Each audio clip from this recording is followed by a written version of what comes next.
2020 world cup 2026 இந்தியாவுடைய squad இன்னைக்கு சனிக்கிழமை அறிவிக்கப்பட்டது. அதில் ஆச்சரியம் வீட்டும் விஷயம் என்னவென்றால் சுமன் கில் நீக்கம் மற்றும் ரிசர்வ் பிளேயர்ஸ் அவங்களையும் அறிவிக்கவில்லை. ஒன்லி 15 பிளேயர் கொண்ட அந்த ஸ்குவாட் மட்டும் தான் தேர்வாளர்கள் அறிவித்து உள்ளனர். இந்த 15 பேர் கொண்ட பெயர்களை பார்ப்போம். சூரியகுமார் யாதவ் கேப்டனாக அவர் தான் செயல்படுகிறார்.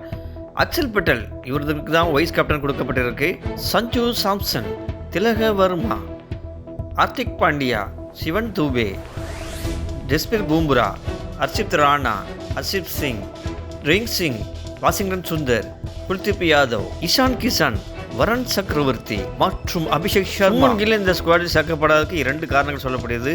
2020 அவுட் ஆஃப் ஃபார்ம் மற்றும் அடிக்கடி காயம் ஏற்படுவதால் சுமன்களுக்கு சான்ஸ் வழங்கப்படுது. அபிஷேக் சர்மாவுடன் சஞ்சு சாம்சனே ஓப்பனர் வாய்ப்பு இருக்கு.